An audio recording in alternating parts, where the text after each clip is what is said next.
Warning. Our YouTube channel and its videos may contain scenes, language, and content that may not be appropriate for all audiences. These videos include surveillance footage, undercover pursuit of suspects, actual police and rescue operations, and fearless confrontations. If you do not approve of the content, please do not watch our videos. If you wish to continue, we strongly advise that you proceed with caution. Viewers' discretion is advised. Isang driver naman po ng van matapos arkalahin po ng isang kumpanya ang kanya pong minamaneho pong sasakyan para ho sa mga VIP nung nagdaang pong ASEAN Summit, abay bayad sa kanyang serbisyo, ayaw daw ho ibigay. Abay noong nakakatatapos lamang pong ASEAN Summit, nung nakaraang taon, ni-recruit po ni Jenny Candelario bilang driver ng Avis Rent-A-Car. Ito pong si Romeo Coritana. Naatasan si Romeo na ipagmaneho ang isa sa mga delegates mula sa United States of A o yung Amerika. Ang ipinangako ho ni Jenny ng Avis Rent-A-Car na kanilang magiging take-home pay ay 4,000 pesos kada araw. Kasama na po dyan ang kanya pong food allowance at krudo. Sa 13 araw na pagmamaneho po ni Mang Romeo ay umabot po na 56,000 pesos ang dapat po niyang makubra ho dito sa rent-a-car. Pero ang masaklap, tingi-tingi daw ho naging pagbabayad po ng Avis Rent-A-Car.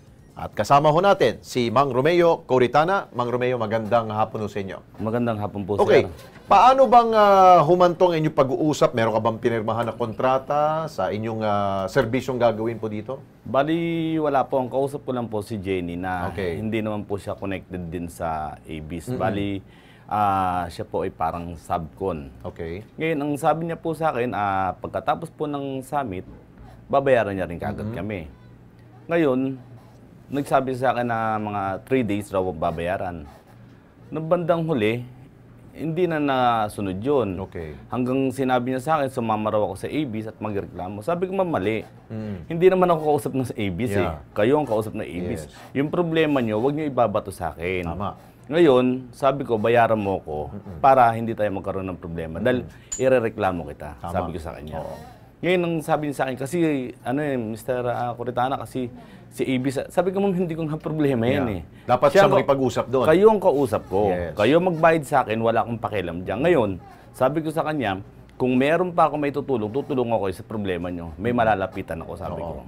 Eh, hanggang ngayon po hindi pa ako rin ako binabayaran. Ngayon, yung may-ari ng van, nahihiya po ako ron. Kasi kaibigan ko siya. Eh, isipin niyo po, ang binigay niya lang niya po, 17,200 partial pa yun. 14 days, dun po kami natulog sa sa Sofitel, sa labas, sa van. Isipin niyo po, kung 24 hours ba yung ginawa ninyo? Opo. Naku. Ang masakit po nun, siyempre, delegates ang dala natin. Unang-una, sino mapapahiya? Bansang Pilipinas. Yes. Ang driver, hindi nakakatulog ng tama. Tapos, ang pagkain ng driver, pinangako ng Avis, magbibigay sila ng 370 kasi meal, lunch, tsaka dinner. Hindi po nasunod yun. Tapos yung palingkuran namin, tulugan namin, hindi rin po nasunod yun. Dahil sabi nila... So all in all po, magkano kukubrahin nyo sa itong... Bali, ang utang sa akin ni Jenny is 38,800. Okay, 38,000. Okay. Opo, nagbigay na po siya kasi ng 17,200, yung partial lang po. Okay. Para tulungan tayo dito, Mang Romeo, nasa linya ho si Colonel Enrique Agtarap, ang Assistant Chief of Police for Administration po ng Mandaluyong City Police Station. Colonel, magandang hapon po sa inyo, sir. Magandang hapon po. Mabuhay po kayo. Mabuhay rin po kayo, sir. Colonel, nandito po si Mang Romeo. Ito po yung nirereklamo ho niya tungkol ho dito sa kanya pong serbisyong inilaan po para ho dun sa nagdaang pong ASEAN Summit. Ang problema, hindi po siya binabayaran po hanggang ngayon ng kumpanya pong Avis Rent-A-Car, no? Pero meron po siyang middleman.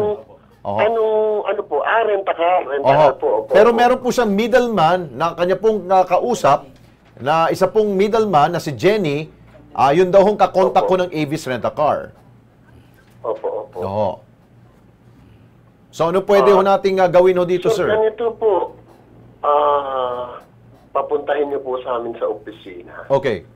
at i-repair natin yan, paimbestigahan natin, kunan natin ang panig niya. Oho. Then kung anong tulong ang magagawa natin para ma-repair natin doon sa opisina. Pero kung hindi makikipag-coordinate, maobliga po tayo talagang aksyonan legally. Yeah. Pwede ho itong, pwede hong mahulog sa kaso ito ng estafa, sir, no? Posible po, sir. Oo.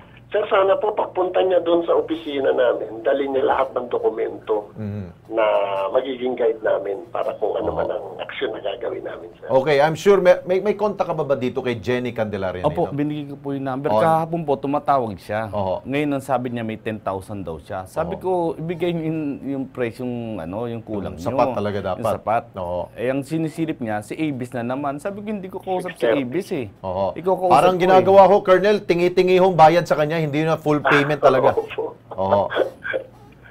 Hayaan niyo po, kailan po kaya siya pupunta para ma-i-advise ko na yung Siguro sa investigator. makalawa siguro, sir. Gagawa ko tayo ng ng schedule, sir. At tatawagan namin na inyong tanggapan, sir, para mapapunta ko namin si Mang Romeo dito, sir.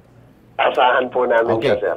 Okay, with that, Colonel, thank you so much, sir, ha. Salamat po. Maraming salamat din po sa pagtitiwala, sir. Thank you, sir. Thank you. Okay. Nasa linya ba yung yung Avis Rent-A-Car na si Jean Ilagan ng Human Resource Manager po ng naturang kumpanya. Jean, magandang hapon sa iyo. Okay, magandang hapon po, sir. Opo. Naiparating na ba ho ninyong problema ho ni Romeo Coritana na kinuha ho ninyo sa isa pong driver po to through the service of ni Jenny Candelario. Ito po ba si Jenny po ba inyo po ba itong tauhan? Actually, si Jenny po ay hindi po siya connected sa company, so hindi po siya employee ng Avis. Oho. And then, I believe yung Jenny is the middleman, parang gano'n, parang Tama po. source person, gano'n. Oho. Ang kausap po ni Mang Romeo Coritana, yung pong complainant natin dito, ay si Jenny Candelario. Si Jenny naman, ang nakipag-usap po sa inyong kumpanya.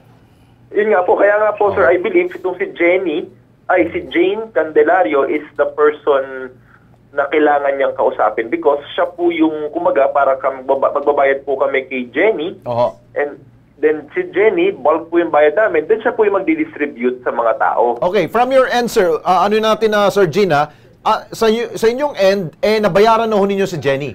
Actually, sir, we will double check. Our commitment is to check kung nabayaran na or hindi because na-mention ko rin yesterday that we are willing to talk and settle everything with regards to Sir Romeo. Kasi si Sir Romeo, hindi po namin direktang nakausap. Tama nga, sir. Dahil ayaw naman rin natin masira ang pangalan ng AV, sir, no? Rent-A-Car. Yes, sir. Definitely, sir. Ang gusto natin malaman lang, sir, kung itong Jenny na ito na Candelario na naging middleman ho ni Mang Romeo, nabayaran na ba ho ninyo ito? Kung nabayaran, baka siguro tinakbo nito ni Jenny yung bayad ho. Actually, sir, unfair din naman kay Ma'am Jenny kung sasabihin natin oo. Kaya actually, kung gusto ko rin makausap si Ma'am Jenny, sana at least to clear things. Kasi pwedeng paid na kami or at least down payment, assurance to all drivers, pwede rin namang hindi pa completely because kakatapos lang po ni ASEAN Summit. Okay. So, syempre, ito na po yung point kung saan nagbabayad pa lang yung mga embassies natin with regards sa service natin so that ito rin po yung gagamitin namin pambayad doon sa mga nakuha po nating drivers and kung may middleman man po and any personnel na involved doon sa services na kinonduct po natin for the ASEAN Summit. Okay, hindi kasi noon namin makontak ito si Jenny Candelario. Pero anyway, sir, ang gagawin siguro natin, sir, papupuntahin namin si Mang Romeo Coritana dyan sa inyong pong tanggapan para kayo po'y mag-usap. Tingnan po yung record kung nabayaran, ang hahabulin po natin, sir. Siyempre, tayong dalawa magtutulungan, si Jenny Candelario, sir. Yes, sir.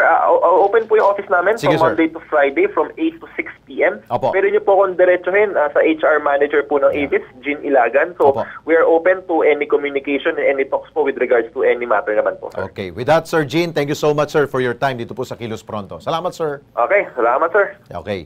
Ikaw, Jenny Candelario, kung ikaw nanonood ngayon, lumabas ka na sa lungga mo at bayaran mo na itong si Mang Romeo dito. Okay, Mang Romeo, ganito na lang gawin natin, ha? Dahil hindi pa alam ng Avis kung kanila bang nabayaran. Kung nabayaran, mukhang si Jenny nga ay nagtakbo ng pera mo. Ayun ang ating mga imbestiga natin. Okay? Hayaan mo, merong solusyon dyan. Okay? Thank you, Mang Romeo.